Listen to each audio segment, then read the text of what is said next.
seolah-olah ini sebagai ajang pencitraan. Ini bukan pencitraan.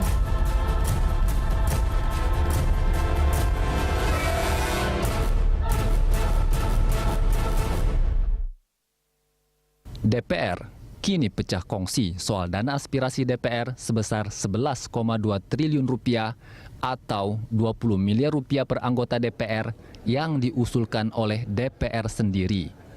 Memang sebelumnya banyak kalangan mempertanyakan dan menilai bahwa usulan dana aspirasi DPR tersebut terkesan mengada-ada dan dipaksakan. Betapa tidak, DPR yang domainnya sebagai lembaga pembuat regulasi sekaligus mengawasi penyelenggaraannya, kini justru lompat pagar, mengambil alih fungsi eksekutif dengan turut serta sebagai pelaksana penyelenggaraan pembangunan.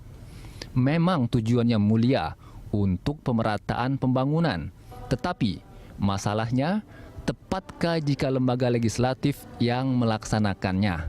Lantas, di mana lembaga eksekutif yang seharusnya berkewajiban melakukan fungsi ini? Belum lagi serentetan permasalahan terkait mekanisme dan pengawasan implementasi dana ini yang oleh KPK dinilai rawan penyelewengan. Memang tidak lazim jika negara dipaksakan menganggarkan dana untuk pembiayaan program pembangunan yang belum definitif dan baru akan diajukan kemudian. Tentu ini cukup mengada-ada. Sepertinya ada benarnya apa yang dinyatakan Wakil Presiden Yusuf Kala. Bukankah seluruh pembiayaan APBN itu semuanya adalah aspirasi dari rakyat melalui DPR yang pelaksanaannya telah diserahkan ke pemerintah? Lantas, aspirasi yang mana lagi yang dimaksud oleh DPR? Ya, pemirsa, dana aspirasi sebesar 11,2 triliun rupiah atau 20 miliar rupiah per anggota DPR kini justru malah dipertanyakan oleh beberapa fraksi di DPR sendiri. Bahkan fraksi Partai Nasional Demokrat dengan tegas menolak usulan dana aspirasi DPR itu. Sebab pembiayaan dan mekanisme kontrol terhadap dana aspirasi itu dinilai tidak jelas prosedurnya, sehingga rawan untuk disalahgunakan. Sementara beberapa fraksi lainnya menginginkan agar masalah dana aspirasi itu sebaiknya kembali dikaji ulang efektivitasnya. Dan pemirsa, untuk membahas masalah tersebut, kini telah hadir di studio anggota DPR RI dari fraksi Nasdem, Bapak Joni G. Plate, dan juga anggota DPR RI dari fraksi PAN, Partai Amanat Nasional, Pak Yandri Susanto. Terima kasih Bapak-Bapak sudah hadir di Prime Time Talk kali ini. Beberapa waktu lalu, saya juga sempat membahas mengenai dana aspirasi ini. Waktu itu kemudian saya bersama Pak Agus Hermanto kalau tidak salah, dan beliau memang perwakilan dari DPR yang pada saat itu memang menyetujui dan memang mengusulkan dana aspirasi tersebut. Lalu kemudian berubah dan ada beberapa fraksi yang menolak. Saya ke Pak Joni dulu mungkin, kenapa sebenarnya dari fraksi Nasdem menolak dana aspirasi tersebut begitu? Begini, yang pertama, dana aspirasi yang ada di Undang-Undang MD3 atau usulan program dari MD3 itu, itu tidak bisa ditafsirkan bahwa itu harus dengan hak mengusulkan anggaran oleh DPR RI. Seharusnya itu ditafsirkan aspirasi itu diperjuangkan melalui Undang-Undang Nomor 25 Tahun 2004, yakni melalui Musrenbang, yang secara berjenjang itu dilakukan dari Musrenbang Desa, Kecamatan, Kabupaten, Provinsi, dan Musrenbang Nasional. Apabila di tahun 2016 ini sudah dilakukan Musrenbang Nasnya, apabila itu belum ada di situ, itu bisa dialokasikan kembali nanti pada tahun 2017 ya di Musrenbang untuk APBN 2017. Nah, kenapa? Karena usulan ini kalau dipaksakan oleh DPR ya, maka dia berdampak pada illegality ya, atau tidak sesuainya aturan pada APBN 2016, di mana kemungkinan juga bisa dilakukan judicial review terhadap Undang-Undang APBN 2016 yang akan datang. Dan itu berbahaya, karena apabila APBN 2016 di judicial review ke MK, akan menghambat proses pembangunan di tahun 2016. Sejauh ini status dana aspirasi itu sendiri bagaimana Pak? Apa ini masih kemudian digodok bersama legislatif dan juga eksekutif, atau sudah ada kesepakatan, sudah dianggarkan? Ini sama sekali belum ada pembahasan antara pemerintah dan DPR. Ya, ini masih terjemahan DPR ya atas pasal 80 ayat C di Undang-Undang MD3. Dan diskursus ini menjadi opini di DPR untuk mempersiapkannya ya agar nanti pada saat pembahasan APBN dengan pemerintah ini bisa diselipkan on top dari APBN yang diajukan oleh pemerintah melalui musrenbang. Oke, kalau Mas Hendri, Anda kemudian satu suara dengan Pak Joni sendiri atau ada Ya, saya yang pertama menyoroti prolog dari berita satu tadi ya, Mbak. Jadi DPR tidak melaksanakan proyek itu. Saya sebagai wakil rakyat dari Dapil Banten 2 misalkan, mengusulkan program kepada pemerintah, itu dibahas bersama-sama dengan Badan Anggaran DPR, dengan pemerintah. Nanti nomenklaturnya misalkan masuk kalau jalan itu ke PU, kalau misalkan kesehatan itu ke Menteri Kesehatan. Jadi kita semata-mata cuma mengusulkan program, tidak pegang duit. Oke, ini tidak seperti yang diamanatkan pada pasal 80 ya, itu. pasal 80 begitu. Dan kita disumpah waktu menjadi anggota DPR, salah satu itu adalah memperjuangkan aspirasi daerah pemilihan yang saya wakili.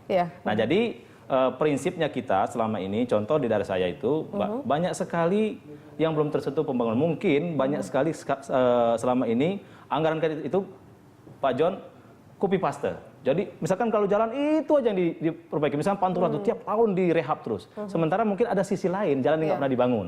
Karena tangan rakyat untuk menyampaikan aspirasi kepada pemerintah daerah, kepada pemerintah pusat itu mungkin tidak tersampaikan. Nah, melalui Undang-Undang MD3 ini dan sumpah jabatan tadi, kita mencoba untuk memaksimalkan itu.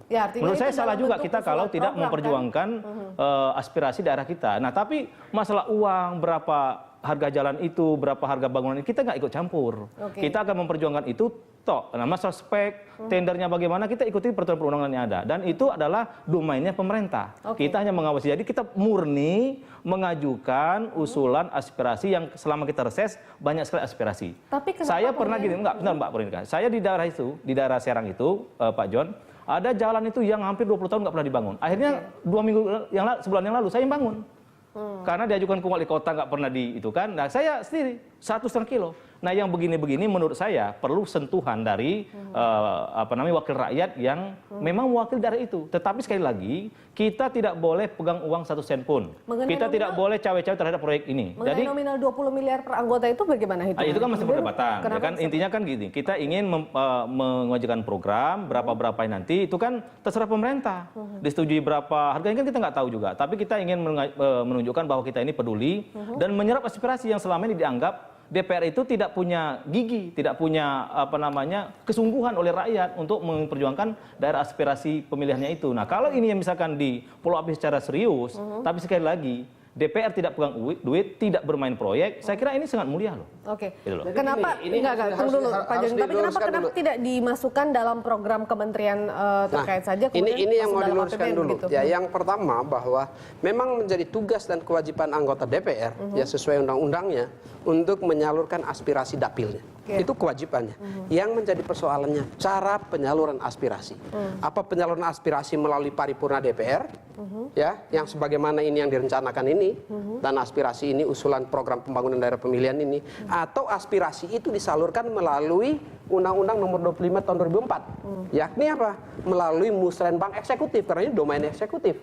Ya, pada saat kita mencampur adukan antara kewenangan mengelola perencanaan dan kewenangan mengelola keuangan yang menjadi domain eksekutif diambil alih oleh DPR, di sini salah.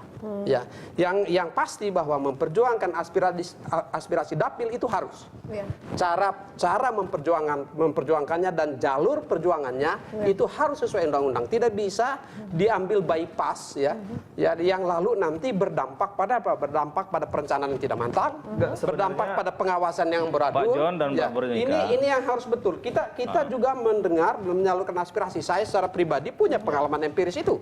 Dan itu harus ada langkah-langkah afirmatif untuk mengisi kekurangan atau yang belum pembangunan yang belum terasa oleh konstituen. Itu harus.